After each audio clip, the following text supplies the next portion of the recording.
একটা সভ্যতা আসলো যারা এত শক্তিশালী, ফিজিক্যাল স্ট্রাকচার এত লম্বা চওড়া, মানে এক একজন তাল গাছের সমান সমান লম্বা মানুষ, আদম সন্তান, পাহাড় কেটে কেটে বাড়ি নির্মাণ করে।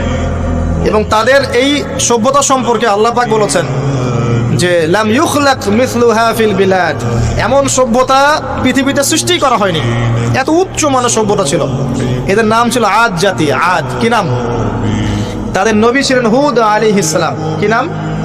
হুদ আলাইহিস সালাম। তিনি দাওয়াত দিলেন একই স্টাইলে, আল্লাহর ইবাদত করো, আমার আনুগত্য করো, শিরিক করো না, ইত্যাদি ইত্যাদি।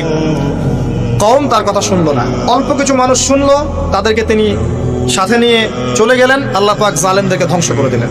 একই সুন্নাহ। কিভাবে ধ্বংস করলেন? ঝঞ্ঝা বায়ু দিয়ে, এমন বাতাস যে বাতাসে পুরো কওম উড়ে চলে গেল খেজুর গাছের মতো, খেজুর গাছের ডালের মতো পড়ে থাকলো। যারা বলতো মান আশাদ্দু মিন্না কুওয়া, আমাদের যে শক্তিশালী আর কে আছে, আল্লাহ পাক ওদেরকে বাতাস দিয়ে উড়িয়ে শেষ করে দিলেন।